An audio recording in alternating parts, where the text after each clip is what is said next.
शांति। वाणी चल रही थी 27/9/1967, 4 पेज के मध्य आदि में बात चल रही थी।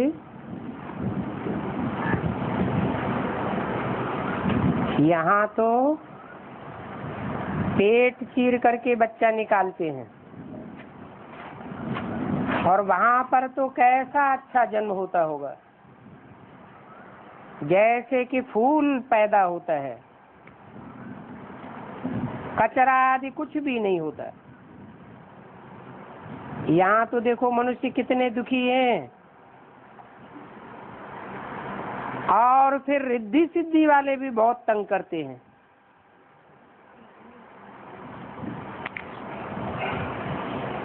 जो भूत प्रेतों की रिद्धि सिद्धि करते हैं, वो अपने को महान दिखाने के लिए बहुत उल्टे पलटे काम करते हैं।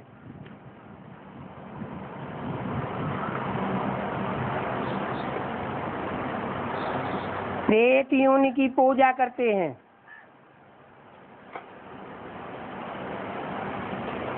देव योनि को भी नहीं जानते, भगवान को जानने की तो बात ही बहुत दूर। रिद्धि सिद्धि वाले जो होंगे, वो कोई को कहेंगे तुम तो बहुत सुंदर हो, बस उनके ऊपर उनकी नजर लग जाएगी और एकदम काले हो जाएंगे।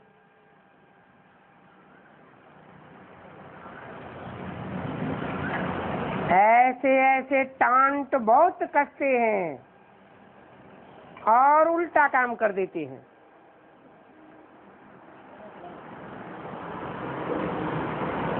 एक दो को दुख देते रहते हैं। बाबा कहते हैं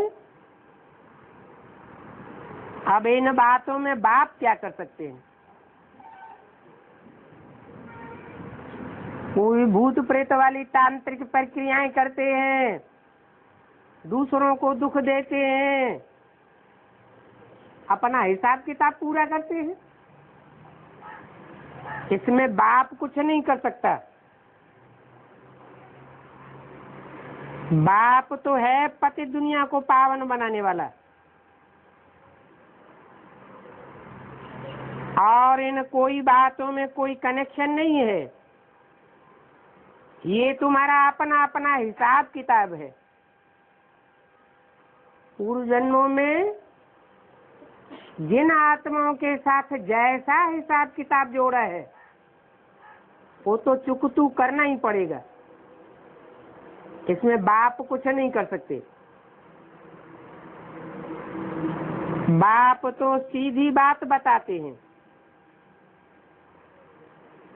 तुम मुझे सर्वशक्तिवान पतित पावन कहते हो ना, इसीलिए तो कहते हो ये काम दुनिया में कोई नहीं कर सका। एक बाप ही है जो सारी पतित दुनिया को आकर के पावन बनाते हैं। इसलिए सर्वशक्तिवान कहा जाता है। और वो भी मैं पावन कैसे बनाता हूँ, सो तो तुम जब आकर के समझो और मैं आकर के समझाऊं,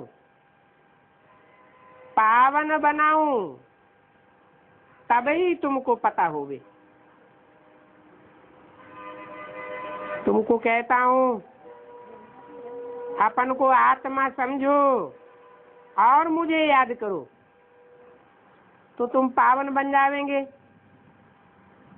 बाकी और कोई भी धंधे आदि के लिए मैं नहीं आया हूँ।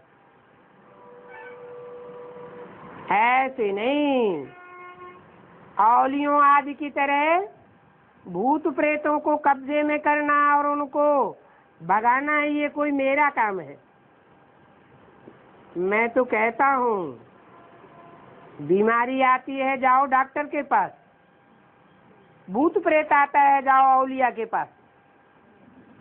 इसमें मैं कुछ नहीं कर सकता। ऐसे नहीं कि भगवान कोई बिगड़ी को बनाए देंगे। बिगड़ी को बिगाड़ा भी भगवान ने नहीं है, और एक एक की बिगड़ी को सुधारने के लिए भी भगवान नहीं आता है। भगवान तो आता ही है पतित आत्माओं को पावन बनाने के लिए, वो भी रास्ता बताता है। ऐसे नहीं एक एक को बैठ करके पावन बनावेंगे। जो उस रास्ते पर चलेंगे, जितना चलेंगे उतना मेरे नजदीक आवेंगे और पावन बनेंगे। ऐसे नहीं कि बाप आकर के कोई का मकान बना देंगे। कोई कहते हैं भगवान हो, अगर ये भगवान है तो मक्खी को जिंदा करके दिखावे। अरे भगवान कोई चमत्कार करता है क्या? भगवान को सिर्फ यही धंधा बैठ करके करना है क्या? उनको तो कहते ही हैं कि आओ और आकर के पति से पावन बनाओ। सो भी मैं आकर के रास्ता बताता हूँ। अगर सबको आकर के पति से पावन बनाऊं तो सब एक जैसे पावन बन जावे। सब 16 कला संपूर्ण सर्वगुण संपन्न संपूर्ण हिंसक मर्यादा पुरुषोत्तम बन जावे। कहते हैं सुख शांति दो, दुख हरो, तो मैं इसी का तो रास्ता बताता हूँ। बाकी कोई को कुछ बीमारी आ रही है अथवा कुछ भी है तो जाओ उन साधु संतों के पास। ऐसे तो सारी दुनिया आती बीमार है, रोगी है। मैं एक एक की बैठ करके दवा करूंगा क्या?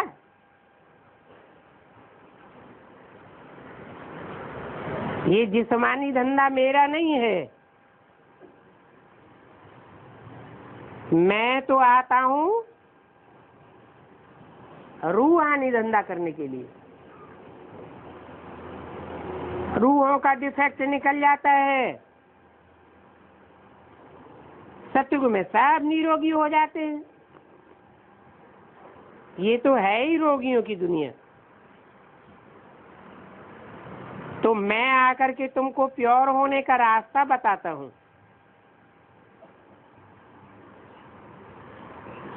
उस रास्ते में जो चल पड़ेंगे उनके रास्ते में तूफान तो बहुत आवेंगे, क्योंकि 63 जन्मों का हिसाब किताब चुकतू करना पड़ता है। और तुमको तो विकारों पर जीत पानी है। एक जन्म की ये विकारों की बीमारी नहीं है, 63 जन्मों की पुरानी बीमारी है। वो वैद्य लोग भी कहते हैं पुरानी बीमारी को ठीक करने में टाइम ज्यादा लगेगा। ये भी विकारों की अनेक जन्मों की पुरानी बीमारी है, इसमें घबराने की बात नहीं है। बाप आकर के ऐसा इंजेक्शन लगाते हैं जो जन्म जन्मांतर की बीमारी उखड़ के ऊपर आती है। तो ऐसे नहीं कि बीच में ही कोई घबराहट में आकर के और इलाज कराना बंद कर दे।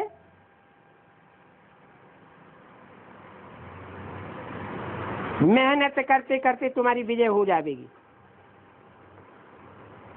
तुम जानते हो अभी दैवी राजधानी की स्थापना हो रही है। दैवी राजधानी की स्थापना होगी तो आसुरी दुनिया खत्म हो जाएगी।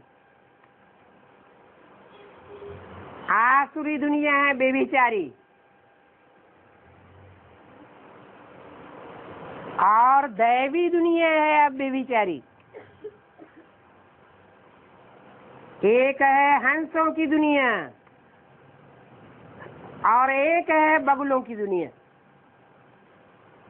ये हंस और बगुल इकट्ठे नहीं रह सकते, इसलिए पुरानी दुनिया का विनाश हो जाता है। कितना बाप समझाते हैं, परंतु आधा कल्प से माया ने अकल बिल्कुल ही चट कर दिए है। पत्थर बुद्धि बन गए। अभी तुम बच्चे कहते हो बाबा हम तो नारायण से नर से नारायण जरूर ही बनेंगे। लक्ष्य ही तुम्हारा ये है। इनको ही राजयोग कहा जाता है।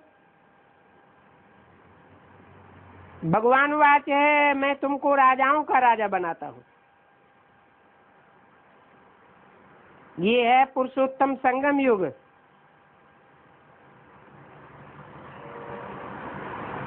पुरुषों में उत्तम से उत्तम ये नारायण है।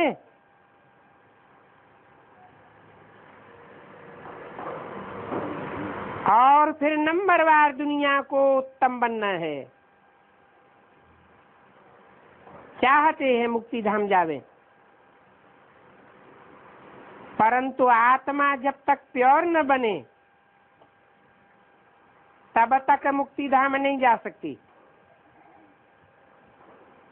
और सिवाय बाप के प्योर कोई भी बना नहीं सकता। पवित्रता का सागर बाप को कहते हैं। बाप कहते हैं मैं इनमें प्रवेश कर तुमको रास्ता बताता हूँ।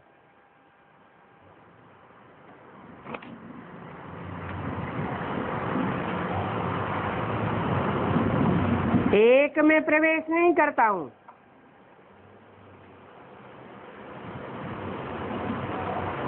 दो आत्माएं विशेष निमित्त हैं। ये सृष्टि रूपी रंगमंच के हीरो हीरोइन हैं, राम और कृष्ण। इनमें प्रवेश करके मैं तुमको रास्ता बताता हूँ। अभी मैं जो रास्ता बताता हूँ उस पर ही तुमको चलना है। अगर औरों के संग के रंग में आए, औरों की मत लेते रहे, तो श्रीमत की बरखिलाफी हो जाएगी। ज्ञान ही बेविचारी बन जाता है। तुमको तो सिर्फ श्रीमत देते हैं कि आत्माभिमानी बनो, बस। और बातों से मैं क्या करूं? मैं तो तुम्हारा आधा कल्प का मासूक हूं।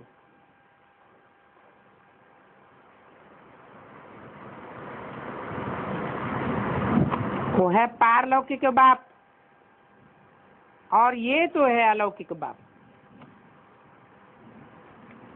प्रजापिता ब्रह्मा को तो सब जानते हैं, हिंदू भी जानते हैं, मुसलमान भी जानते हैं, क्रिश्चियंस भी जानते हैं। सृष्टि के आदि पुरुष को भला कौन नहीं जानता होगा। नाम अलग अलग दे दिए हैं। और प्रजापिता तो जरूर यहाँ पर ही होगा, क्योंकि प्रजा यहाँ होती है तो प्रजापिता भी यहाँ होता है। जब तक प्रजा इधर है तब तक प्रजापिता को इधर रहना पड़े। बाप कहते हैं मैं ब्रह्मा द्वारा तुमको सभी वेदों शास्त्रों का सृष्टि के आदि मध्य अंत का ज्ञान सुनाता हूँ। तुम अपने जन्मों को नहीं जानते हो। अभी तुम बच्चों की बुद्धि में है कि हम ब्राह्मण ही विश्वपुरी की मालिक बनते हैं। त्रिमूर्ति के चित्र से शिव बाबा का चित्र निकाल दिया।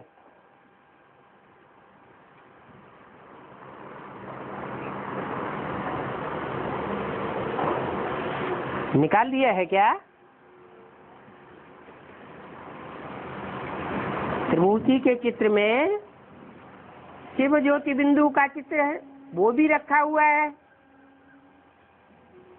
और जिसे शिव बाबा कहते हैं वो साकार निराकार का मेल भक्ति मार्ग का चित्र शंकर का भी दिखाया हुआ है। फिर ऐसे क्यों कहते हैं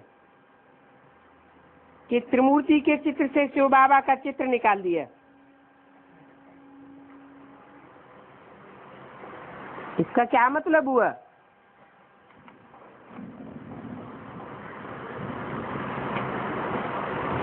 ब्रह्मा का चित्र रखा हुआ है, ब्रह्मा सो तो विष्णु बन जाते हैं। वो तो एक ही बात हो गई, निकालने करने की बात ही नहीं।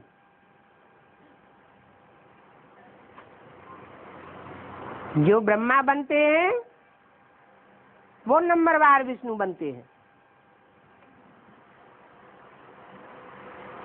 बाकी शंकर का ओरिजिनल चित्र क्यों नहीं दिखाया?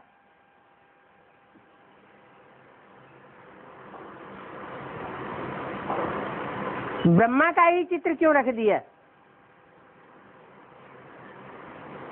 तो दाढ़ी मुंह से साफ कर दी, फीचर तो पूरा ब्रह्मा का ही दिखाया हुआ है।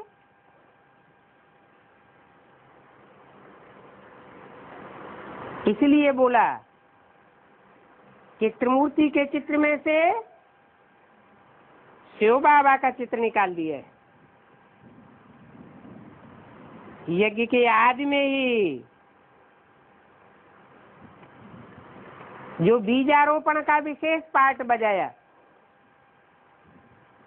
जो गीता में कहा है हम बीज प्रदप पिता, मैं ज्ञान का बीज बोने वाला पिता हूँ। उस बीज बोने वाले का चित्र ही निकाल दिया। उनका चित्र तो जरूर बनाना चाहिए।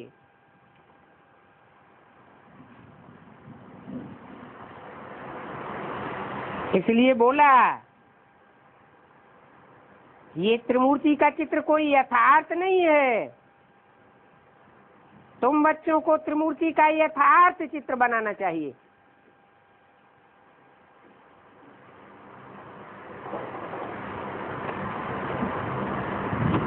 ब्रह्मा का तो एक्यूरेट बना दिया।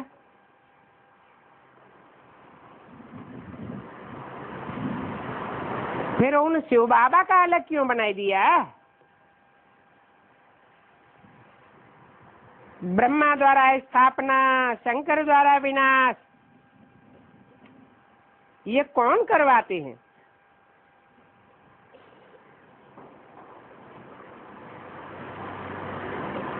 इसका बीजारोपण किसने किया? कुछ भी नहीं समझते हैं। बाप कभी किसी को भी घर बार छोड़ने के लिए नहीं कहेंगे।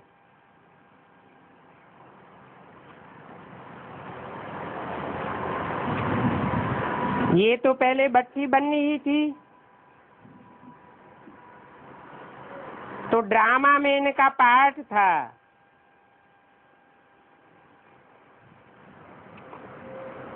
सबको कशिश हुई और चले आए। जैसे ईंटों की भट्टी बनती है तो कोई आत्माएं तो बहुत अच्छी बन गई, और कोई कोई बग्गर निकल पड़ी। ऐसे यहाँ भी होता है।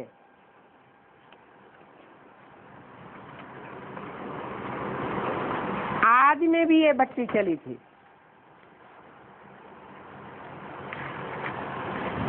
पहले तो इतना ज्ञान नहीं था, इसीलिए काम धीमा धीमा चल रहा था।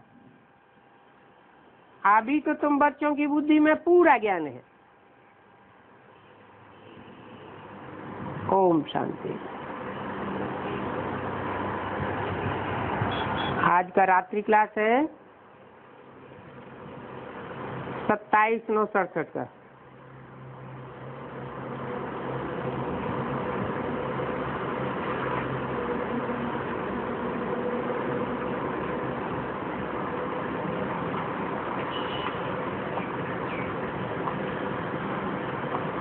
क्लास में प्रेम बहन अनुभव सुनाई रही थी कि भल बाप दादा कहते हैं कि आशीर्वाद व कृपा नहीं मांगनी है,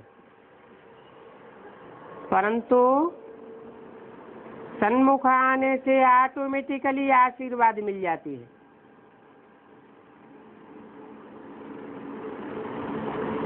जैसे भक्ति मार्ग में भी कहते हैं, सन्मुख होय जीव मोय जबहि, जन्म कोटि अघनाश ही तबहि।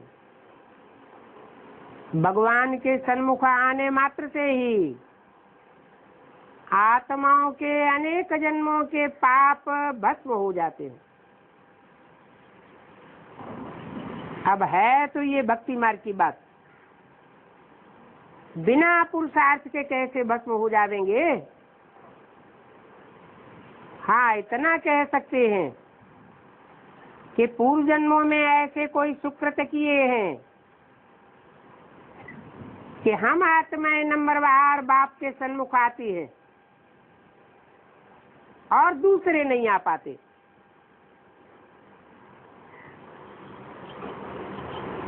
तो बाप दादा ने बोला,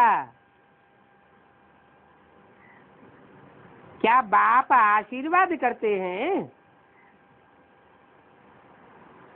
बाप कहते हैं मैं टीचर हूँ, मैं तो पढ़ाता रहता हूँ। ऐसे आशीर्वाद करूं तो सबके ऊपर आशीर्वाद हो जाए। जो पढ़ेंगे वो अच्छा पद पावेंगे।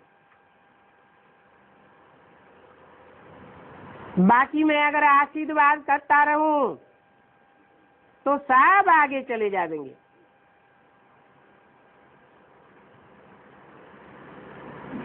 तो आशीर्वाद मांगने करने से कुछ होता नहीं है, ये तो पुरुषार्थ की बात है। आशीर्वाद करना ये अक्षर रंग है, क्योंकि आशीर्वाद से कुछ होता नहीं है। वो साधु सन्यासी आशीर्वाद दे देते हैं,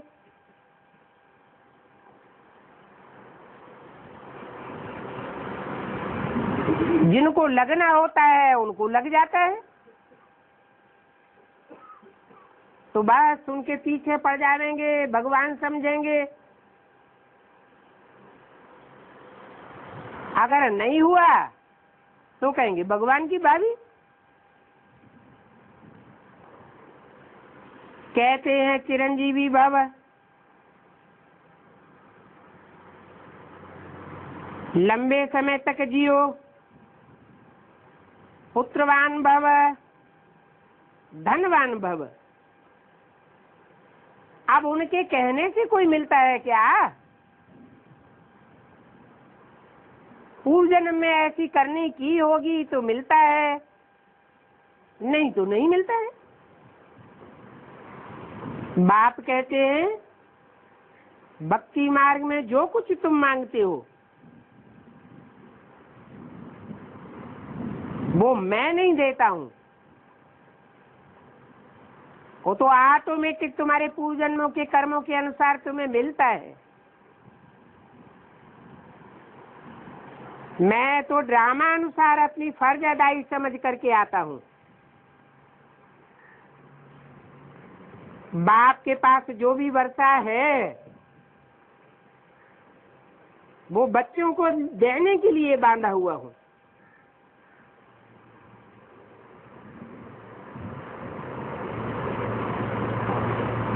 वो वर्षा देता हूँ अर्थात पढ़ाता हूँ। मेरी बताई हुई श्रीमत पर चले तो अपने ऊपर आप ही आशीर्वाद कर सकते हैं। इसको कहते हैं दुख हरता सुख करता।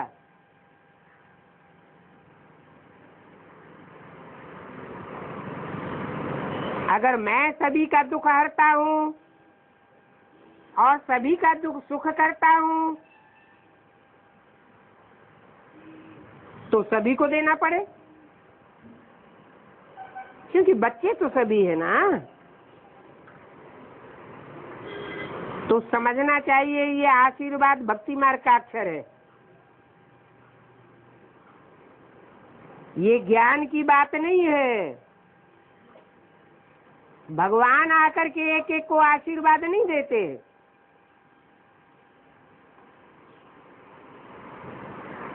तुम बच्चों को तो कुछ भी मालूम नहीं था। बेहद का बाप क्या वर्षा देते हैं। सतयुग में जब तुम जावेंगे तो भी ये पता नहीं रहेगा कि भगवान से क्या मिलता है। ये तो आगे के पुरुषार्थ की प्रारब्ध मिलती है।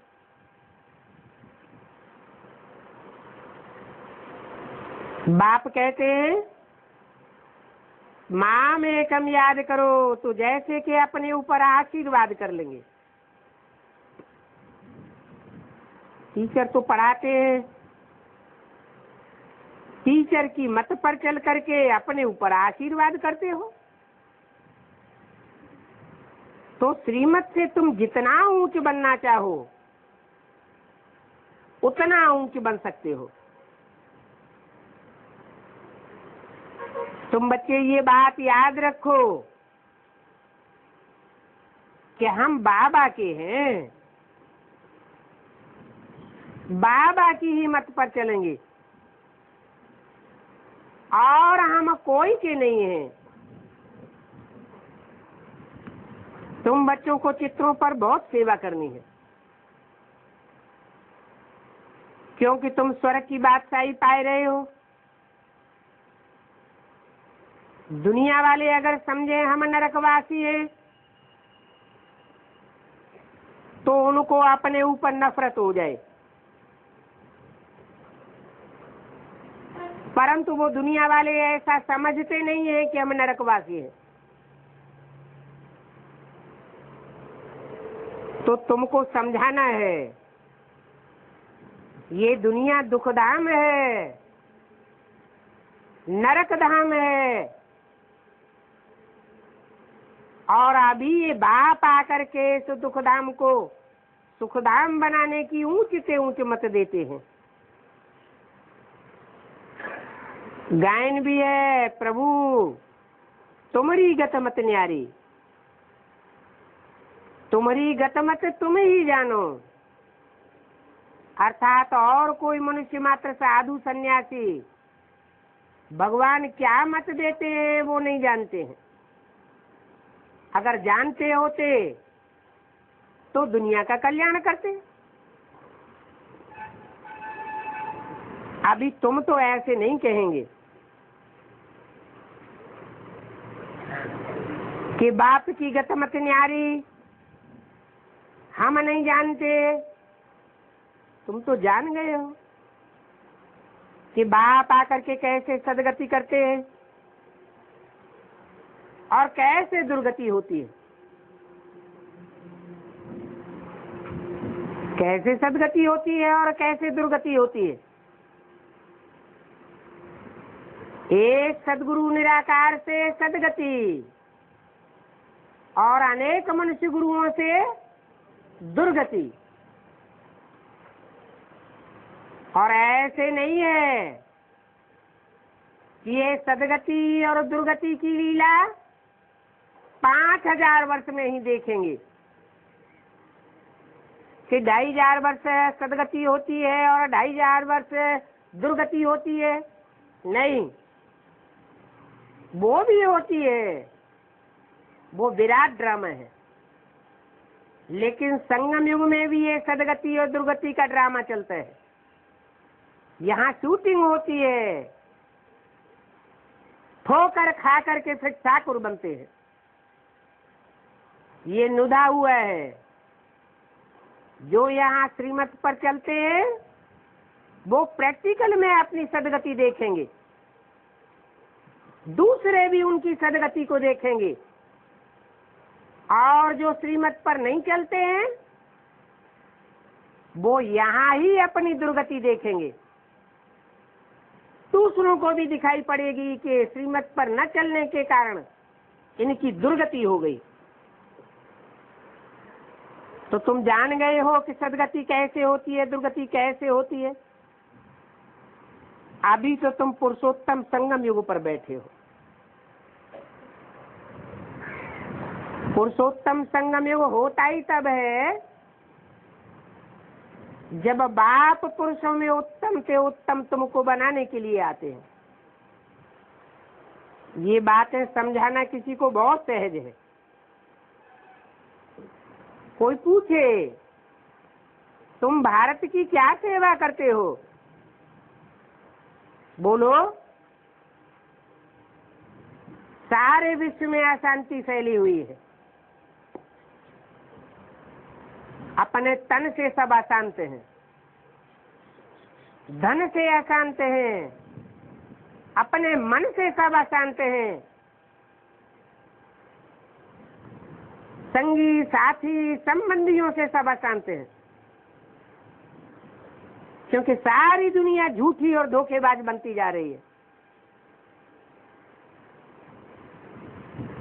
तो उनको बताओ कि तुम भारत की और विश्व की क्या सेवा करते हो। तुम विश्व में शांति का राज्य स्थापन कर रहे हो। सारे विश्व में अशांति फैली हुई है। अशांति अपन को देह समझने के कारण होती है। कोई भी अपन को ज्योति बिंदु आत्मा नहीं समझते, क्योंकि कोई को इसका ज्ञान ही नहीं है। जानते ही नहीं है कि आत्मा शांत स्वरूप है। कल पहले भी तुमने शांति स्थापन की थी। तुम बच्चों को खुशी में रहना चाहिए, परंतु माया का प्रभाव ऐसा है जो तुम बच्चे ही भूल जाते हो। बाबा ने समझाया, एक दिन ढिंढोरा पीटेंगे कि ये इस प्रकार विश्व में शांति का राज्य स्थापन हो रहा है और एक धर्म की दुनिया में स्थापना हो रही है। सब जान जाएंगे कि बाप को याद करने से राजा रानी बनेंगे।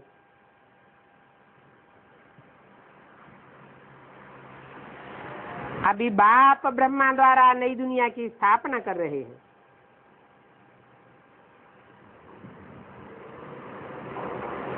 बाप कितना सहज करके बतलाते हैं। सहज, ब्रह्मा ने शरीर छोड़ दिया, फिर ये समझ में कैसे आवेगा कि बाप ब्रह्मा द्वारा स्थापना करते हैं। समझाने वालों को तो और ही कठिन हो गया। ये बात कैसे समझाई जाए कि ब्रह्मा द्वारा स्थापना होती है। तो बताना पड़े कि ब्रह्मा कोई एक नहीं है, ब्रह्मा को भक्ति मार्ग में 4 और 5 मुख दिखाते हैं।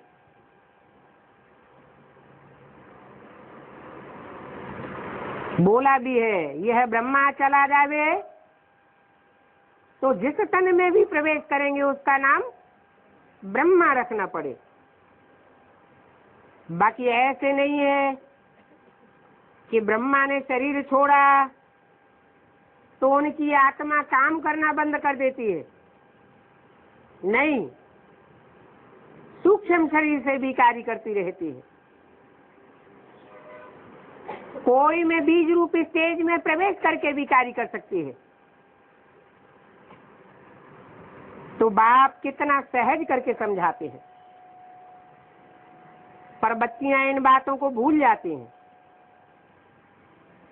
बाप को याद करो तो खुशी का पहाड़ चढ़ जावे।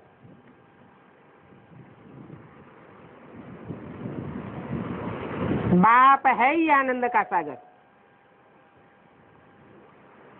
तो जैसे को याद करेंगे वैसी अवस्था जरूर बन जाएगी। नहीं याद करते हैं तो पारा चढ़ता नहीं है। इतनी गहरी याद में रहे जो और कुछ भी याद ना आए। देखो, इन ब्रह्मा ने सब कुछ अपना ईश्वरीय यज्ञ में अर्पण कर दिया। इनका कुछ भी रहा ही नहीं, सब अर्पण कर दिया। तो फिर किसको याद करेंगे?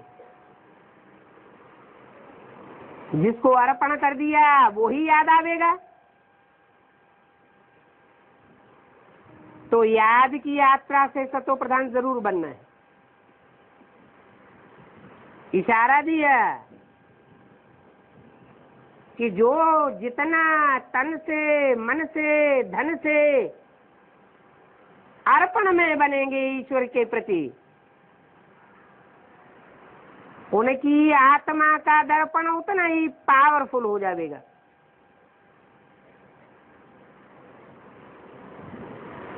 आत्मा बाप समान स्टेज को प्राप्त करेगी। बाप ज्ञान का सागर है तो बच्चे क्यों नहीं बनेंगे? बाकी जितना गुड़ डालेंगे उतना मीठा होगा।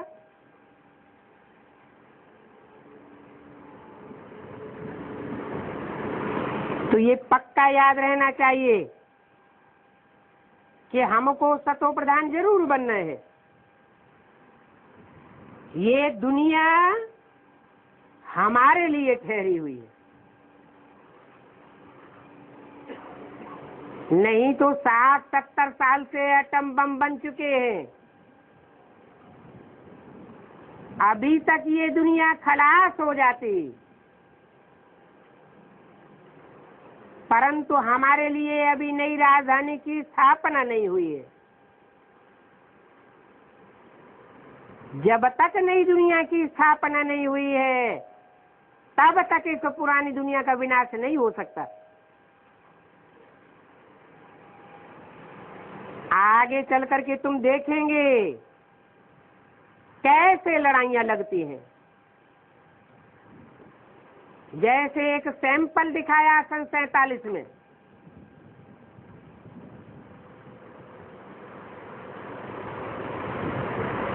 हिंदू और मुसलमानों की लड़ाई लगी। ट्रेनें की ट्रेनें काट डाली गई, खून की नदियां बहने लगी।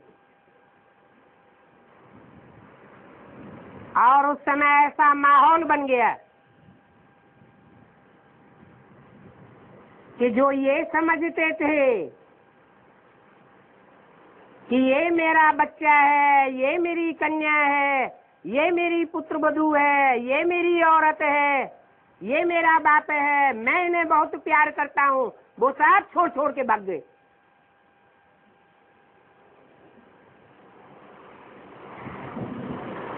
सबको बुद्धि में बैठ गया, कोई किसी का नहीं है। जिनकी बुद्धि में बैठा हुआ था एक शिव बाबा, दूसरा न कोई, जिनको 7-7 तालों के अंदर रखा हुआ था, उनको मौका मिल गया और वो छोड़ छोड़ करके बाबा के पास चले गए।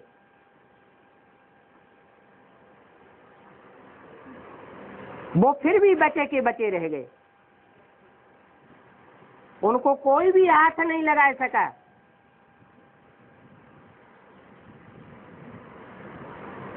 तो बाप पहले से समझाते हैं कि आगे चल के तुम देखेंगे कैसे लड़ाइयां लगती हैं, मौत का बाजार लगेगा। अपन तो कहेंगे इनको माया लड़ाती रहती है। पांडव लड़ाई नहीं लड़ते हैं, कौन लड़ते हैं? यादव और कौरव आपस में लड़ मरेंगे। बाप थोड़े ही बच्चों को लड़ा देंगे। मेरे बच्चों को तो खीर खंड होकर के रहना है।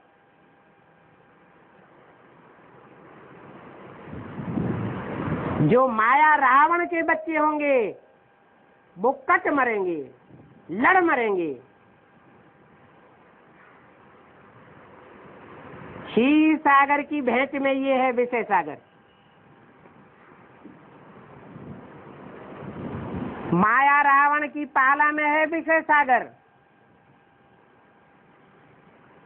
और बाप की पाला में है क्षीर सागर। क्षीर अर्थात खीर, जैसे खीर होती है, चावल, चीनी और दूध तीनों मिलकर के एक हो जाते हैं। तो तुम बच्चे जो अभी देखते हो कि 63 जन्म के आपस में संस्कार टकराए रहे हैं, वो हिसाब किताब पूरा होगा और तुम आपस में खीर खंड होकर के रहेंगे। इस विषय सागर से तुम्हारा नाता टूट जाएगा। परंतु इससे पहले ड्रामा में अत्याचार की नूद है।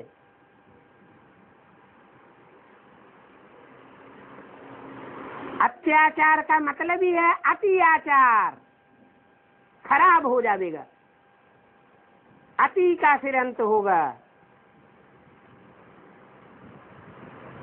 जो सूपनखाएं आदि हैं, पूतनाएं आदि हैं, वो भी अपना धंधा करेंगी। सूपनखा ने क्या धंधा किया था?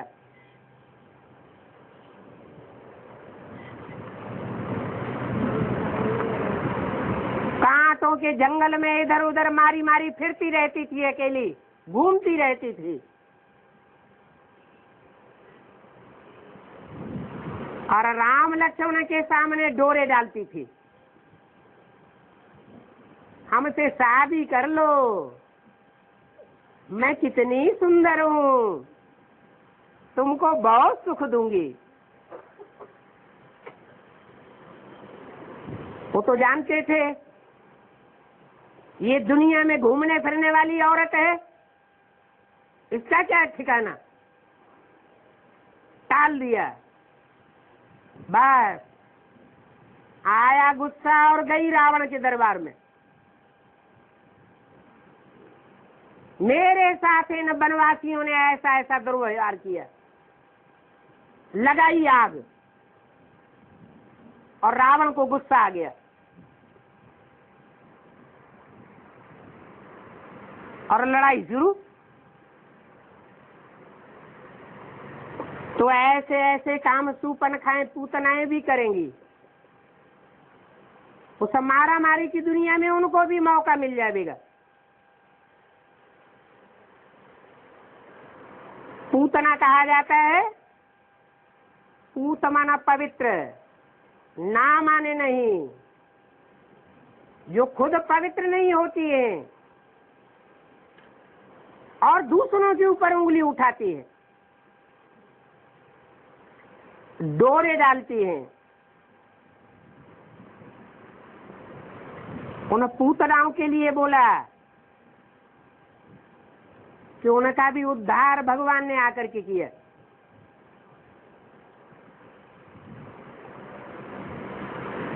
वो आती है विष पिलाने के लिए और भगवान उनका भी उद्धार कर देता है। वो समझती है कि विष पिलाकर हमें इसको मार दूंगी, इसका सत्व खत्म कर दूंगी, और उनकी चाल चल नहीं पाती है। देखेंगे पिछाड़ी में दुर्योधन, दुशासन, दुश्शला आदि, शूर्पणखाओं, पूतनाओं आदि सबका विनाश हो जाएगा।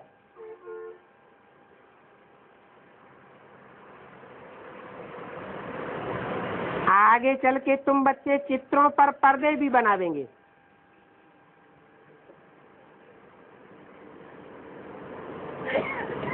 कोई के चित्र राक्षसी के बनेंगे, राक्षसों के बनेंगे, और कोई के चेहरे देवी देवताओं के दिखाए जाएंगे।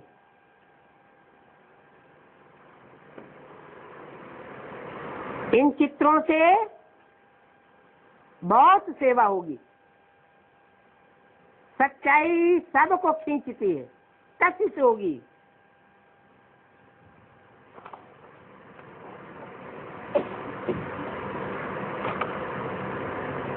तो योग बल बढ़ता जाएगा।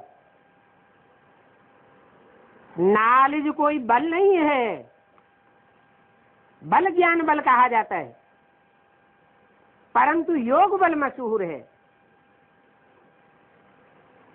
तो बाप कहते हैं माम एकम याद करो और 84 के चक्कर को याद करो। ज्ञान तो बहुत सहज है, अपना धंधा आदि भल करो, परंतु बाप की याद नहीं भूलो। बल क्यों लगाई दिया? जबकि बताते हैं कि सब धंधों में है नुकसान सिवाय एक ईश्वरीय धंधे के। तो लौकिक धंधा आदि करने के लिए भल लगाकर छूट क्यों दे दी?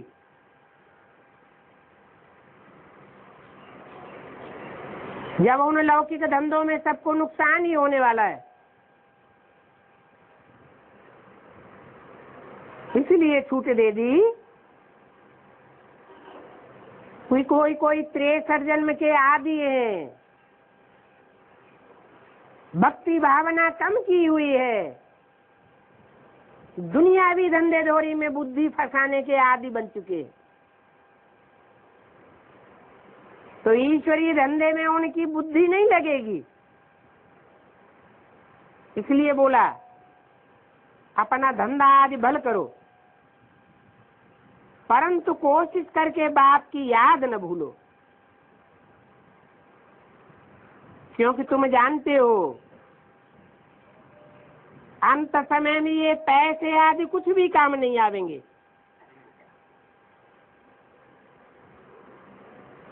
किनकी दबी रही धूल में, मिट्टी में धन संपत्ति गाड़ देंगे, जमीन में जमीन हिलेगी और कहाँ का कहाँ चला जाएगा। किनकी राजा खाए, कोई ने धन संपत्ति बैंकों में कंपनियों में इकट्ठी की होगी, इनकम टैक्स सेल टैक्स आवेगा, सारा उठाए ले जाएगा।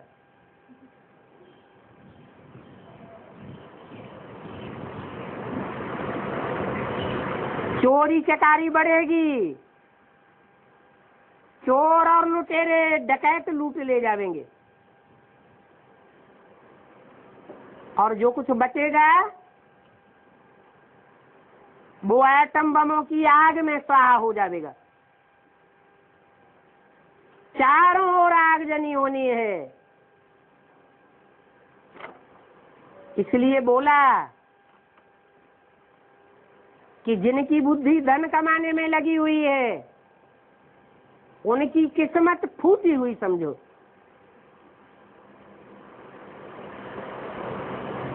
क्योंकि बाप आकर के पहले से आगाह करते हैं, बाप की बातों पर ध्यान नहीं देते कि ज्ञान रत्नों की कीमत क्या है और मनुष्यों के द्वारा कमाए हुए स्थूल रत्नों की कीमत क्या है।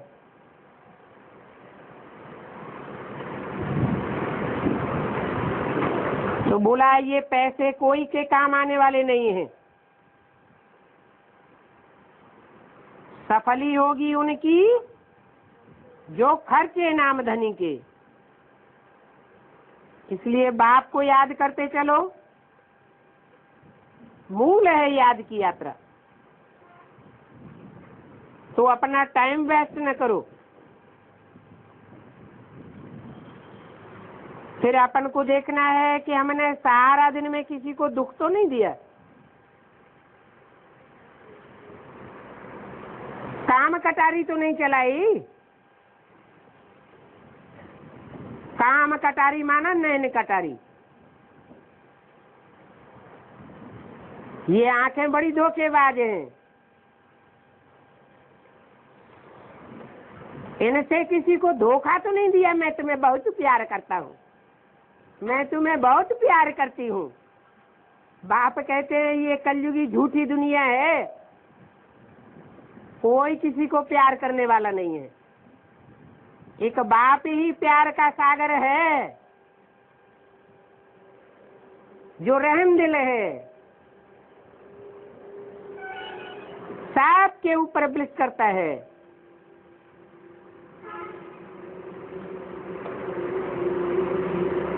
तो अपन में देखना चाहिए कि मेरे में कोई आसुरी गुण तो नहीं है। कोई पूछे तो समझाना चाहिए। प्रजापिता ब्रह्मा के तो ढेर बच्चे हैं, हम सब प्रजापिता ब्रह्मा के बच्चे अपने ही तन मन धन से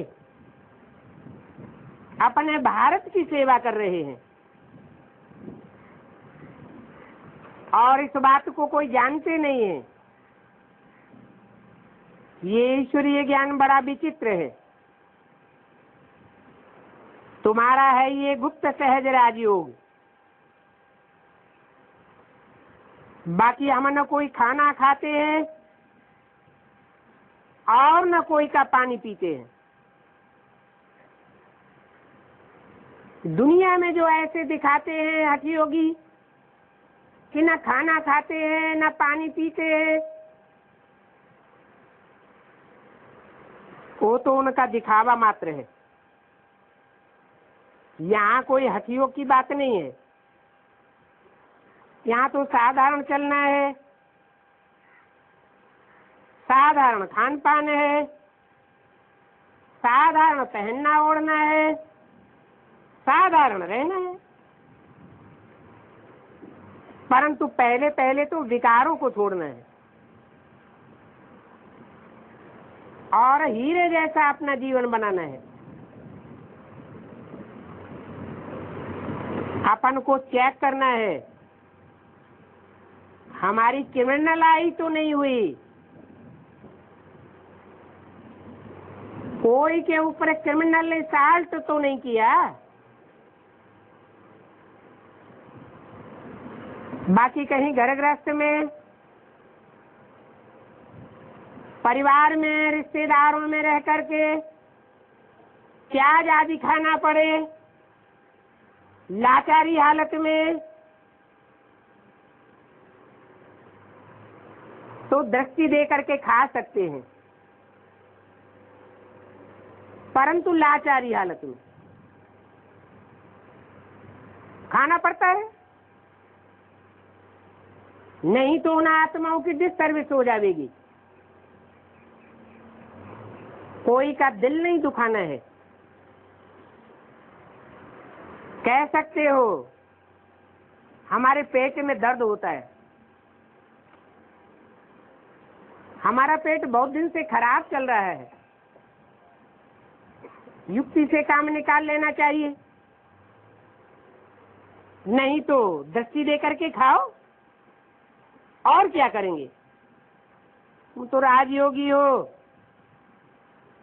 इस शरीर की भी संभाल करनी है, क्योंकि ये संगम युग में मोस्ट वैल्यूबल तुम्हारा शरीर है। इस शरीर के द्वारा ही तुम पुरुषार्थ करते हो।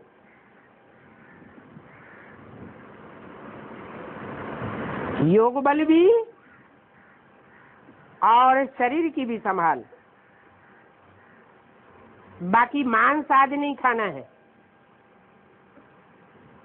शराब आदि नहीं पीना है। इसके लिए तो गवर्नमेंट भी प्रबंध कर देती है। मिलिट्री मेंस को दोनों प्रकार का भोजन दिया जाता है। अच्छा, मीठे मीठे बच्चों को गुड नाइट। ओम शांति।